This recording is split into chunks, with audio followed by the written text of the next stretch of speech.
Hello, it's Alanzo from alonzosblog.com. I was 16 years in Scientology, 15 years in anti-Scientology, and now I've been 8 years out of both, writing about each. I'm here with Gerry Armstrong tonight, and we are going to have a discussion about a correct understanding of Scientology's tax exemption and how people can be effective in doing something about it.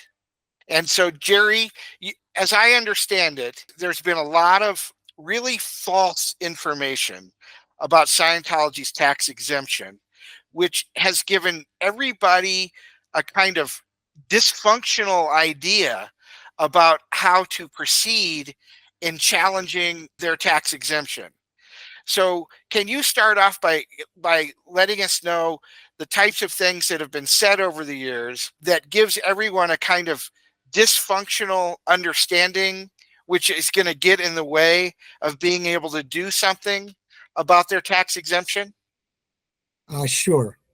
And first of all, I must say that I am not a lawyer, and nothing that I say should be construed as legal advice. Me too. Me too. Okay.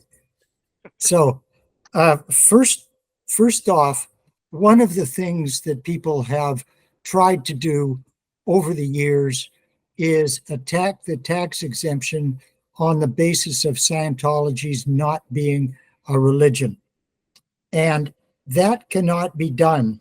And that is because the US federal government has stated that only an organization itself, not the government, not non-members, can determine that it is a religion. Scientology or Scientologists determined that their organization is a religion, and that's it. That is the reality in the US, and it is silly and serves the Scientologists' purposes to accuse them of not being religion. They will line up 100 academics to prove with all kinds of arguments and evidence that they are a religion, and every court will go along with the academics and the cult and the government. So it's kind of a decoy issue, right? As long as people are arguing that issue, no one's going to get to the effective points that will actually do something. That's correct. Yeah. Yeah. They do that a lot. Yes. Yeah. Theologically, they are a proprietary brand of satanic Luciferianism. That's theologically.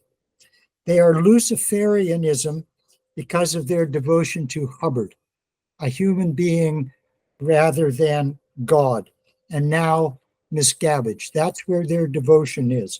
They are satanic because of their extreme lying, their corruption of their members, their enforced moral cowardice, and their anti-God scripture. It is a criminal organization in continual violation of 18 U.S. Code Section 241, conspiracy against rights. Nevertheless, they are a religion. People can be excused for not considering them a religion. I didn't. When I got into Scientology, it was on the basis that they were a science, and they actually scoffed at religion. Religion was a cover that we in the cult cleared the planet with Hubbard's scientific technology. And just to clarify a point, a religion could be a cult, and a cult can be a religion. In a sense, they're synonymous. In a way, cult is the form of organization. The type of management is a dictatorship within an organization which has the form of a cult. Islamic State is a religion. Their sincerity is demonstrated by their willingness to martyr themselves and murder others. Our Thing Church, if they were to call themselves a church, is very similar in form and construction to Scientology. our thing is the English interpretation of Cosa Nostra. It's a protection racket. So if the Cosa Nostra were to determine themselves a religion, then Al Capone would never have gone to prison for tax evasion. He would have been given tax exemption. Okay. Now, Islamic State doesn't get tax exemption because they violate public policy. And Scientology, the Miscavigite entity anyway, should not get tax exemption for the same reason. They violate tax public policy. They violated public policy to get the tax exemption. Public policy is founded on constitutional and national laws and regulations. So a violation of law cannot be public policy. You can't have public policy which countenances law breakage. Yes. Violation of law is a violation of public policy, and Scientology is in continual violation of the law, and they violated the law to get the tax exemption. So to argue that they're not a religion is a complete dead end when it comes to trying to revoke their tax exemption. Instead, you're suggesting another avenue to take. Well, in the realm of religion, there is something that can be done there, and that is Scientology, the Miscavigite Scientology's violations of freedom of religion, because that's what they do. So give them religion that the U.S. declared them a religion can be used to help abrogate their tax exemption and government defense and support. It's an Aikido move. They violate religious freedom and impermissible violation of public policy. And the Scientology v. Gerry Armstrong cases, multiple cases, are extremely useful. But more on this later.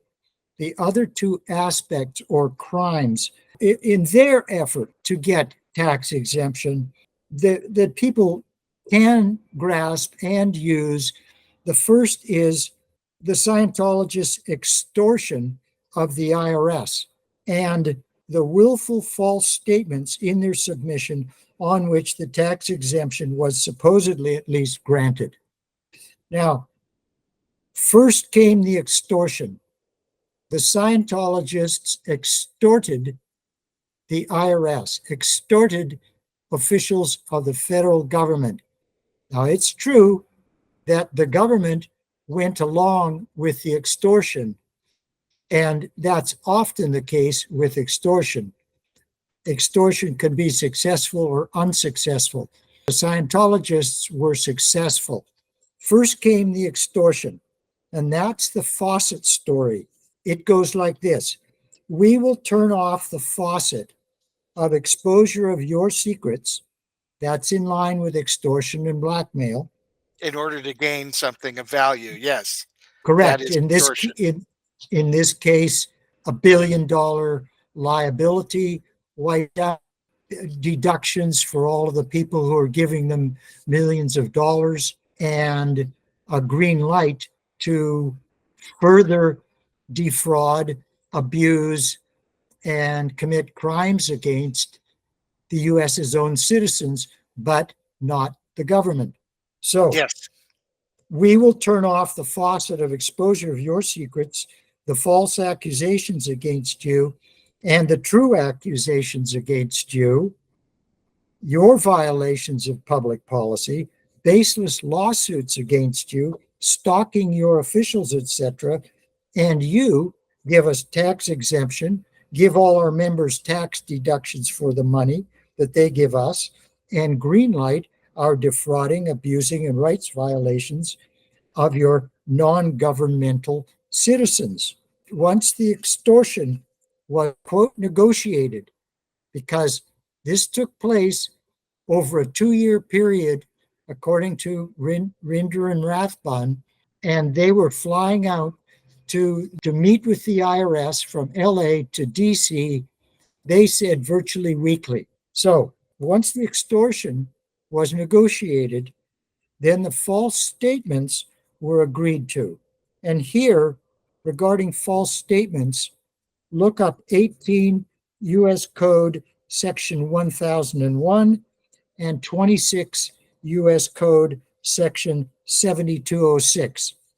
All Scientology's academics cannot prove that making false statements to the IRS or to the Justice Department is lawful or protected religious exercise, and I don't think they would dare try. I doubt that there would be lawyers who would say, oh, it's just ducky to submit false statements to the IRS. That's fine. No, no, Right. this is the key. The extortion, and then what they obviously negotiated as part of what you, Scientology, gets to do. You get to submit these false statements, and the relevant submissions to the IRS are on my site, the Armstrong Op. People can go through them, note the false statements they know are false. I have largely done this concerning the multitude of false statements about myself, about my lawyer, Mike Flynn, and his other clients. And I will talk about these false statements in the future. Then the government, citizens, foreign governments, and their citizens should be told with evidence that Scientology's IRS tax exemption was illegally obtained by extortion and fraud. That's the approach that I think would work in the US and around the world if people were to get behind it and do the work required to study what was submitted and understand the extortion. What's the quid pro quo, and what did each side give away and promise? Okay, I see what you're saying. So it is different than they just blackmailed the IRS to get tax exemption. They they extorted them tit for tat. We will turn off the faucet if you allow us to have tax exemption. And in order for us to gain this tax exemption, we will make these false statements that overcome the barriers that you've placed in our way, and you will accept those false statements and we'll get tax exemption. Right. And And all of our people will be able to deduct all the millions of dollars that they give us. And we will be able to continue to violate public policy and violate people's rights. That's the deal. But, and part of the deal, we won't go after you. So people can go back and see what Scientology was saying about the IRS, the criminal organization, the oh, I millions. remember.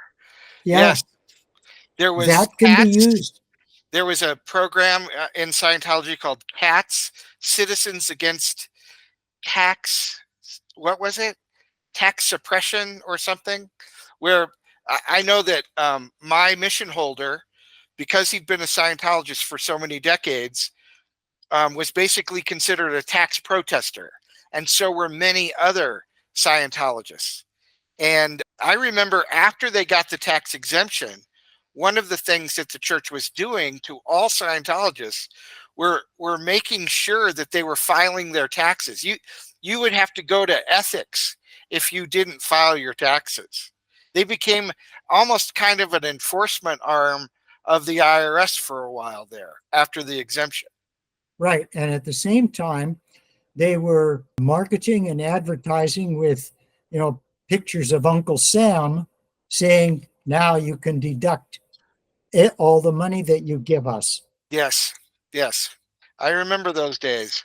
Well, okay, so we have up on the screen here, we have the statements that Scientology made about you, that you are considering some of the fraudulent statements that were made in order to gain tax exemption. Right. That contains one or more of their false statements. One of the things, the statements here, which is very important, and I'll read it off. We have included some background information here and an epilogue to the decision in question. The decision in question is what's known as the Breckinridge decision, Oh, which is the decision and judgment in the Scientologists' first case against me. That's the one in which L. Ron Hubbard was declared virtually a pathological liar, and the judge condemned killing of PC folders and identified Scientology as paranoid and schizophrenic. So that's the case in question here. Scientology continues. That is because the service has continuously thrust the Armstrong case at us, demanding an explanation. So the Armstrong case had, since that judgment in 1984, and here we're into when they filed this was 1992, the Armstrong case had been material in the IRS's denial of tax exemption. So they can't simply say, oh, well, this is extraneous or irrelevant or unimportant. No, it was material. The IRS was demanding an explanation, and the Scientologists were not, obviously, not giving them one. And the explanation that they give does not explain the case at all, where they say, we truly believe that Armstrong is psychotic. That is no explanation, and it's attempted explanation or an excuse with a lie. And that's because I simply am not psychotic. The Scientologists knew I was not psychotic. The IRS knew, the FBI knew, and the whole Justice Department knew. well, what's so interesting to me is that here's a claim that's made: Gerry Armstrong is psychotic, and yet no expert, no psychiatrist, no evaluation from any psychiatric expert at all is brought into this discussion. It's just that we're going to completely ignore the Breckinridge decision. Just all of that, we're just going to set that aside, and we're going to call you a psycho. That is classic ad hominem attack. And I said this in the last time. I don't understand how a legal or public policy process like this could ever even entertain such an argument. Psychotic or psychosis is, of course, a medical term. Right. So essentially, the officials involved, the IRS, Justice Department, accepted this diagnosis as if the Scientologists were psychiatric professionals qualified to render such a diagnosis. Like And Mike Grinder. Mike right, Grinder is the psychiatrist. Mike Grinder, the psychiatrist. Yeah, David Miscavige, the psychiatrist. Yeah. Mark Rathbun, the psychiatrist. Yeah. Now, they were so qualified to render such a medical diagnosis that the IRS, the FBI, etc., did not investigate, did not check with me, did not question it. They accepted it as if these people were qualified. Yeah, no, that's very interesting. And they continue on. As we shall demonstrate below, all this decision, the Breckinridge decision, ever involved was Armstrong's state of mind, which subsequently obtained evidence proved conclusively to be one sordid sadomasochistic nightmare. Now, that is not all that the Breckinridge decision concerned at all.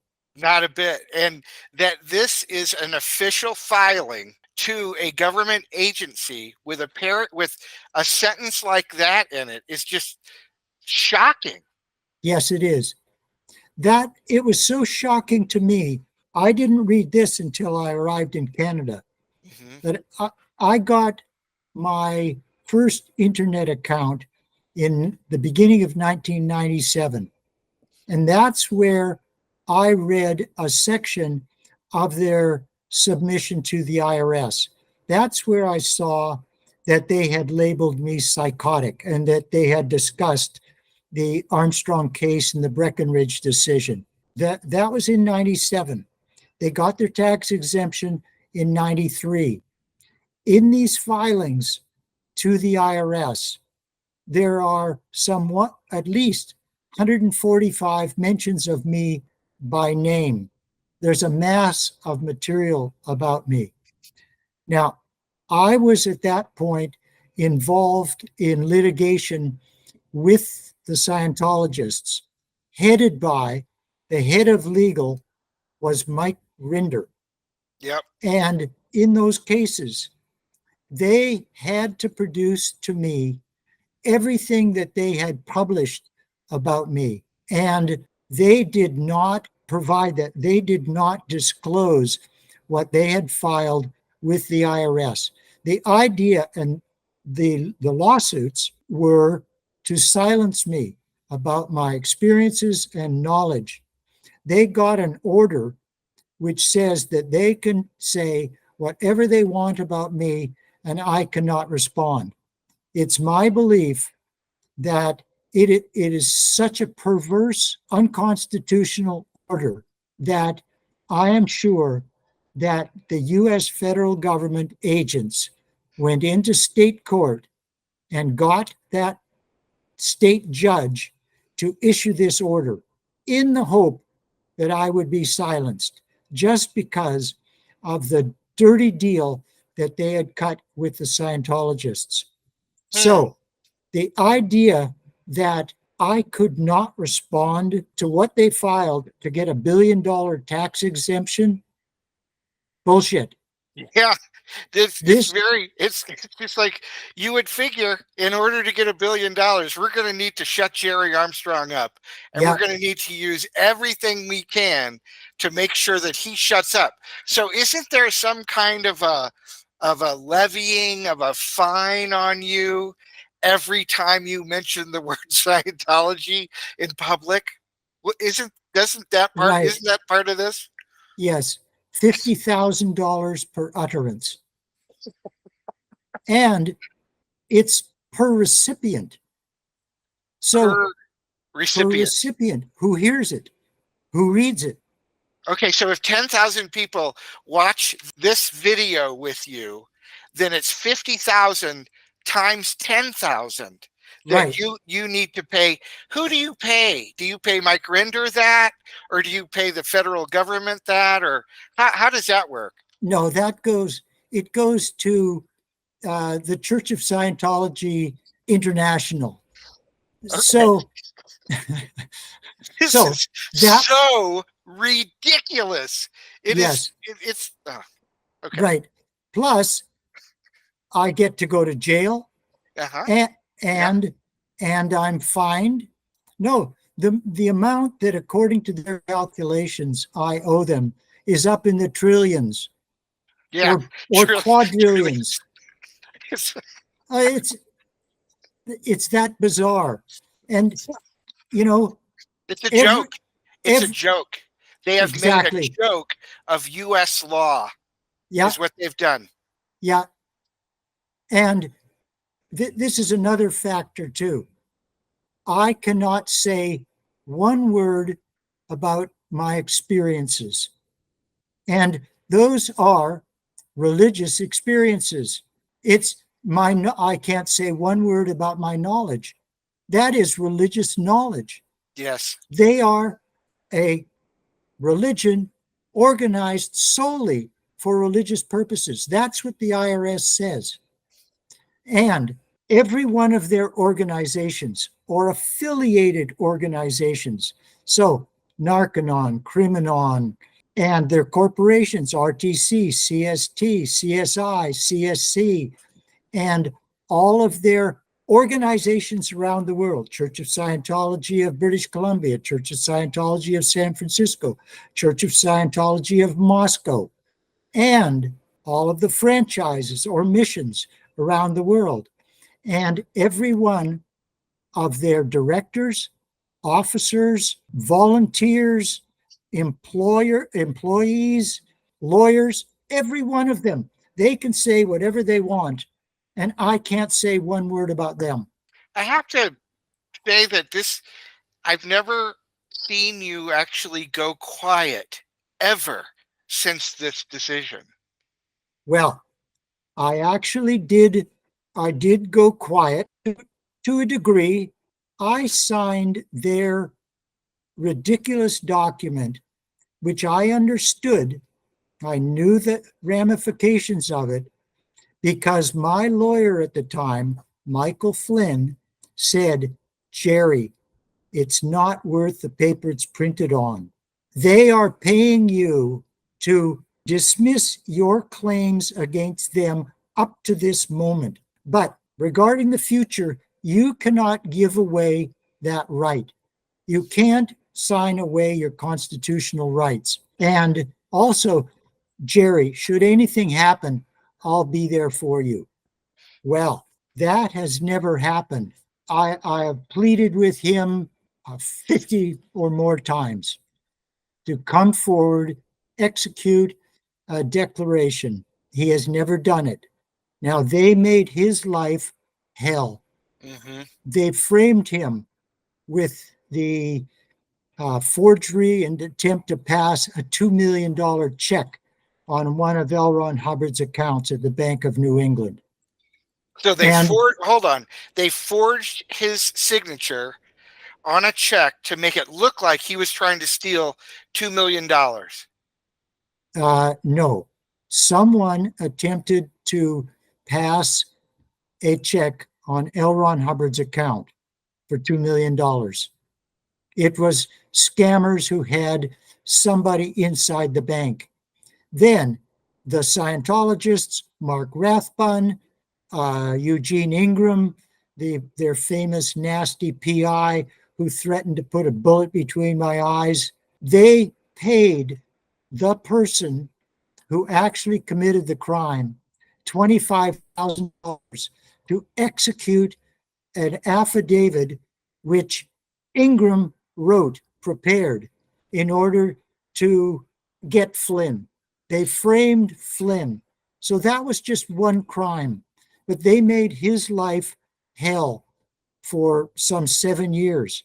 He claims, and this is the way they operate, he claims that they put water in the gas tank of his airplane and that it sputtered out in mid-flight. And it was constant. And his family was freaked out by it. He was desperate to get out of the litigation. Now, what he said to me was true, that the prohibitions are not worth the paper it's printed on. It took a corrupt judge and a corrupt federal government to get the orders against me. The first judge that they put the agreement which I signed in front of him, he said, Judge Breckenridge would never have signed this, and I'm not going to sign it.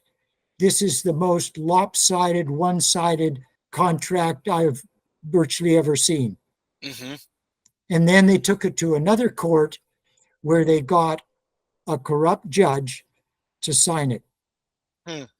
So I'm sitting here thinking about you in 1997 hooking yourself up to the internet, and you're doing this search on the filings that Scientology submitted, and then seeing your name. I mean, it took 4 or 5 years for you to be able to have this revealed about how they used you to get tax exemption and the way in which they used you. Right. And they withheld that from me despite their orders for them to produce everything that they were publishing about me. court orders Yeah, during depositions and other things during lawsuits you're having with them in the intervening years well, between it's their just tax exemption and when you got an internet connection and were able to see these documents, right? right in discovery, which is an aspect of litigation. Mhm. They had to produce documents concerning me that they had published. So they did turn over a couple of fairly innocuous things that I might have even already seen, but they withheld the big one. And then I knew with what Rinder had said to me, because he told me to my face, I said, this is black propaganda. What they were doing was black propaganda.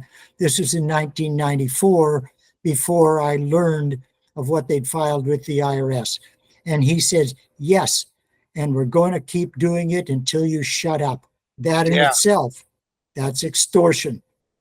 Yep. But when I saw the document that they filed with the IRS, or at least a part of it, then and the $1 billion and the fact that they had withheld it, then I knew the importance of the role that I played in this, and I knew I had to get away. And that's what I did. I took off within a couple of days. I wrote a declaration for Grady Ward.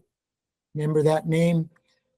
Grady Ward, Dennis Yeah. Ehrlich, and Wallersheim. That was a point that I left for Canada.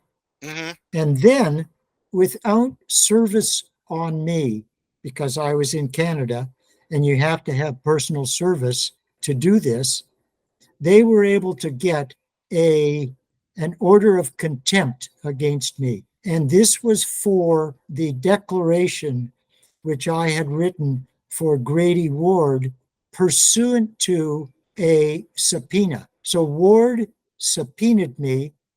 I wrote a declaration and I filed it with the U.S. District Court in San Francisco, federal court, in their case.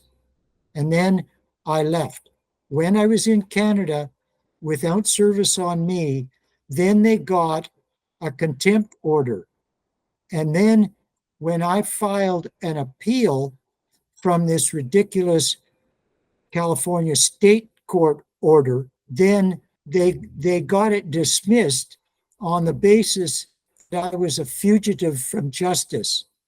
So there's a doctrine that says that a fugitive from justice cannot use the courts. So that also is a ridiculous order. And I believe that the federal agencies went to state appeals court to try and get rid of me. Well, let me ask you this question. Who was it? Kendrick Moxon who was filing all these things against you at that time? Well, Moxon was definitely involved in my case. Another one was Lindsay Bartleson. And this concerned a San Francisco lawyer, Andrew Wilson. So those Okay. were the main state court lawyers on my case at that time. All right. There had been other lawyers previously, but Wilson was the one. He actually threatened me if I were to respond to Grady Ward's subpoena. And that was another factor that added into my decision to leave. All right. And so, and Mike Rinder was the legal officer at this time. So he was running and executing and managing this whole legal team. Is that correct? He was the CO of the Office of Special Affairs International, one of the bureaus of which is legal. So Okay. he ran legal, PR, and intelligence.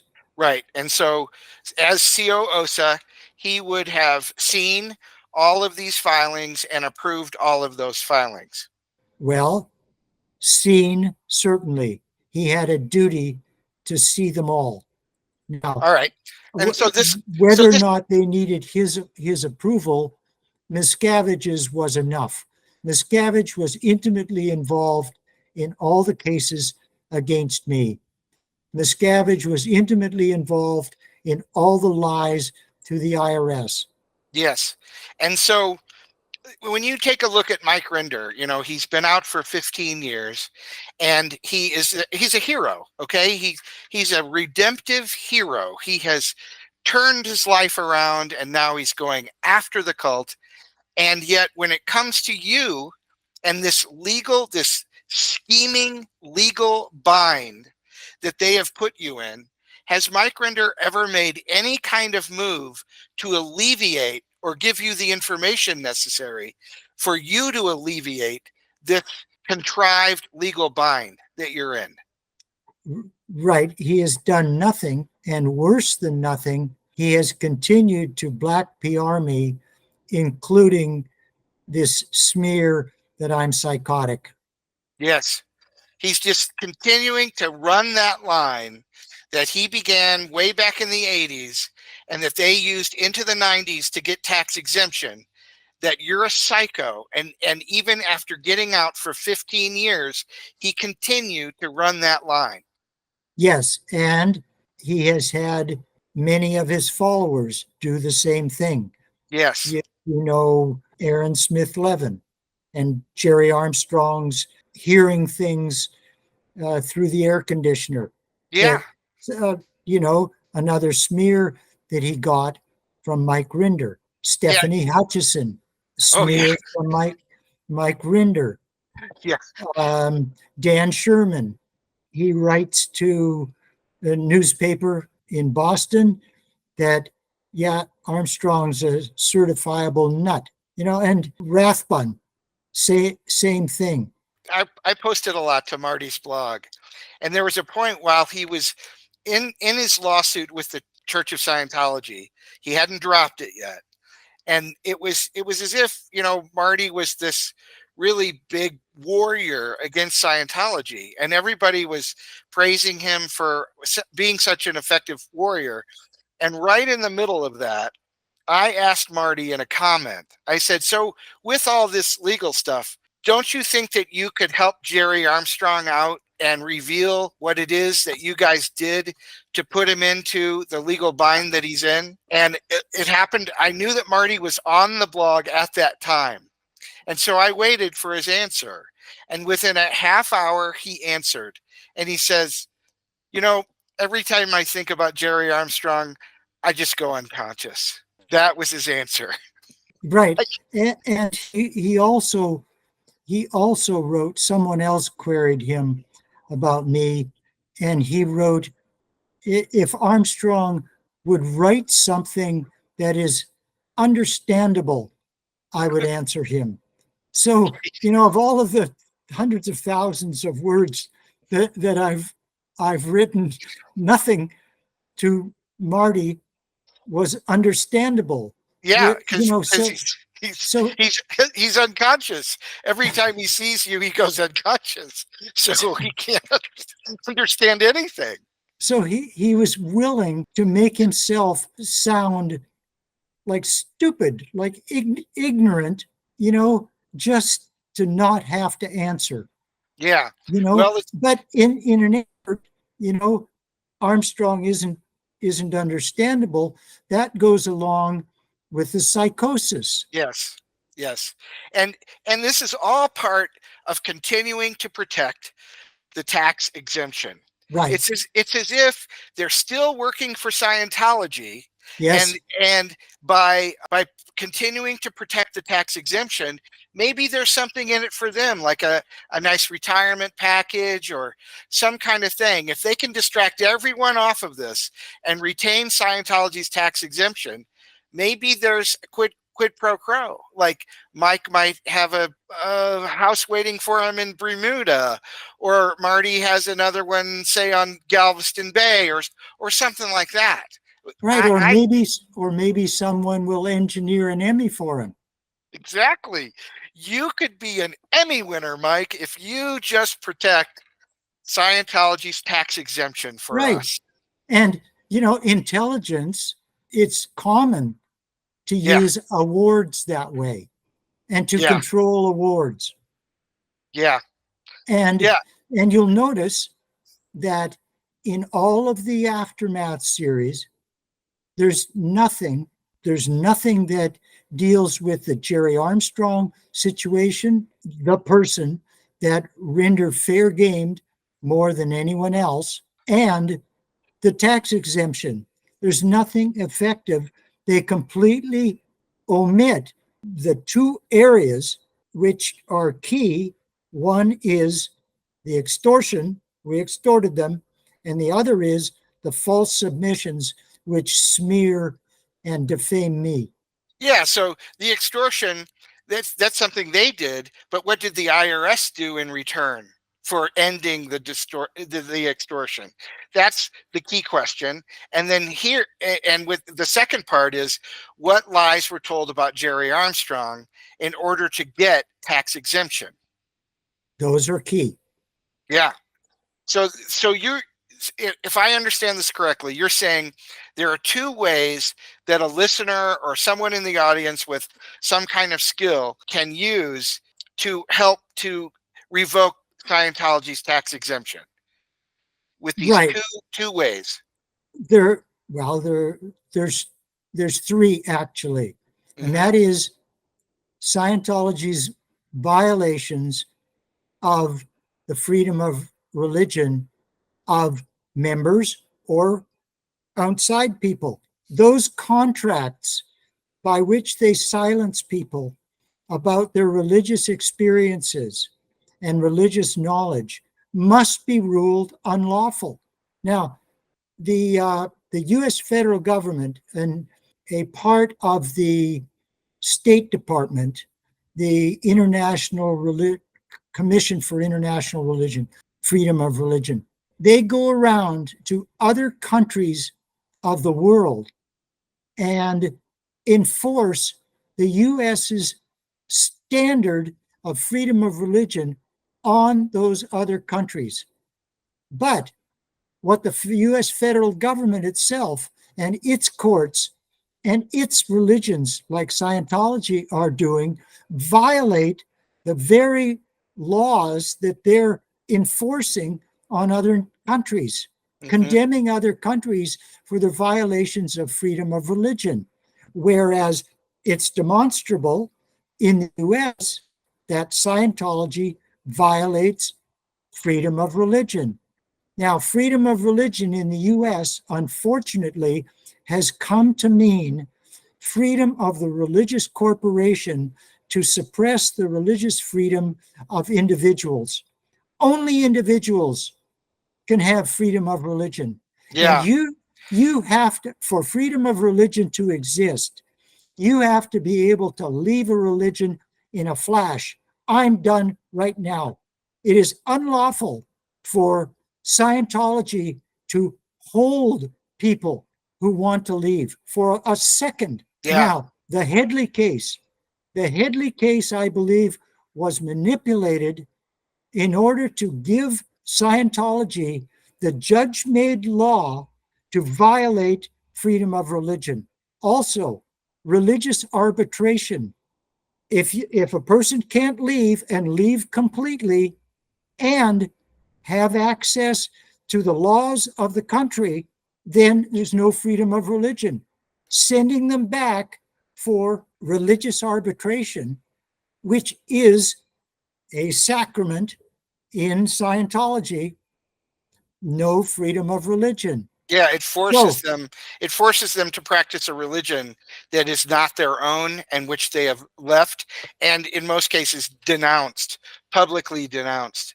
And it forces them to have to practice it again. right, in front of people who hate them. Yes. That is absolutely deranged, and that the courts are going along with this madness, this anti-religious madness. Well, Anyway, well, so there was, there's the thing about contract law, okay? And in all of these things, you can sign.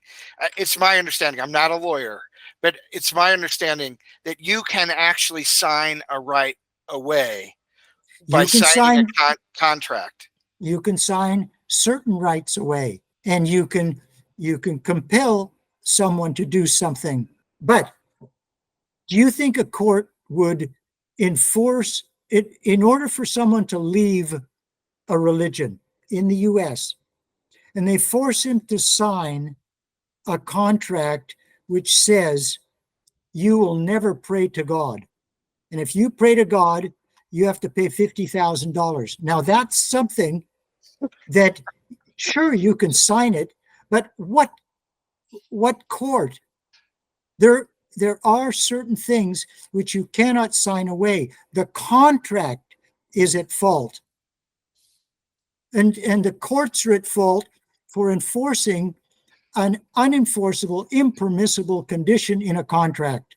Yeah. Now, you as a church, sure, you can prevent someone from ever coming in ever again, but you can't prevent him from talking about his religious experiences, and you can't prevent him from praying to God or not praying to God. Mm-hmm. Now, yeah, how about a contract that says, you must pray to God 24 hours a day? Okay, I sign it. And now they catch him having lunch somewhere, not praying to God, into court and off to the pokey. Yeah. It's madness. It is. No, there are all kinds. That's a good example, Gerry. I like that. Yes. There are all kinds of rights which you cannot lawfully, well, you can sign it away, but it cannot be enforced. Yeah. And the contract against me is a classic example. There cannot be, contract law cannot enter into it. You cannot contract away freedom of religion. Yeah. So back in, let's see, was it 2022 when Moxon filed that 190-page submission to open up a what was that? There was a rumor that you were going to come into California and give a speech somewhere. Right. And the rumor was concocted by Scientology. I am convinced of it. mm-hmm. So they had a couple of people on Why We Protest, dialogue between them about, Gerry Armstrong. I heard Gerry Armstrong's coming to San Francisco to give a talk. Well, there was no such idea. But then using that concocted story, Moxon went into Marin Superior Court to try and extend an arrest warrant on me. Mm-hmm. And fortunately, I was able to defend myself and get it removed. Now, interestingly, Moxon threatened within that hearing that they were going to extradite me. So come up into Canada and get an order of extradition ordering me back to the US to serve my jail sentences, which there are in the US, for daring to speak about my experiences and my knowledge of Scientology. Mm-hmm. And fortunately, a key point, Moxon lied to the judge. He claimed that he had never received my opposition to their moving papers. It was an ex parte application. Ex parte application is done in a very rapid way. So I think I got his papers on a Friday for a hearing on Monday. So no time to get an attorney, no time to file substantive papers, but nevertheless, I did file with the court by email, and the judge received my paper, and I emailed Moxon, and then he lied and said he never got it. You imagine, here's Moxon down in LA, and he's going to fly up to San Francisco and then go across to Marin County, and he's not going to check his emails. He's just a liar. He's done that. He's a very crooked man. And he's done that persistently in the litigation in which I've been involved with him. Yeah. In any case, the judge did not grant it. And to this date, that was in 2020, and to this date, the Scientologists have not come up to Canada and attempted to extradite me or attempted to enforce their settlement agreement or their judgments, monetary judgments against me, or their arrest warrants. So, and I have known this since I arrived here in 1997, and it's obvious to me that they cannot get away with the criminal activity in court that they can get away with in the US. Mm-hmm. And that's why they have not attempted to do it. The orders against me are unlawful, and there is no one has any duty to obey an unlawful order. And I feel completely confident in not obeying any of the orders that they have against me. Well, I agree, and I will help you not obey unlawful orders. Right, what you're doing. Yeah, no, there've been people who've recognized this and have sought me out in order to have me violate their orders. Yeah, I'm working in concert with Gerry Armstrong. There you go. All right. So, are there any other things that you'd like to say about the tax exemption or anything else? Yes. Just to repeat, like that concerns the freedom of religion. So people can look at the way Scientology is violating freedom of religion of people inside, people outside, by contract, by religious arbitration, those sorts of things. They are notorious violators of freedom of religion. The second point is the extortion. What had Scientology been doing that with the federal government, with the IRS, previous to the deal? And then what did they get? So there's two sides to that. Right. What did they get by stopping? Right. Right. And part of what they got is a freedom to commit more violations of public policy. And the other thing is, read over their submissions to the IRS, and if they have any knowledge of facts that are false in those submissions, then write them down, excerpt them, study them. And that is a package of information which can be assembled, presented to the US federal government, to legislation, and around the world. So other foreign governments and people and organizations around the world, they should know that Scientology committed crimes with US federal government acquiescence, if not encouragement, in order to inform people in every nation of the world. All right, then. There's a wealth of information here. Cool. Okay. All right, Gerry. Thank you very much for being with us. Yeah. You're welcome. Have a great weekend. Over and out. Over and out.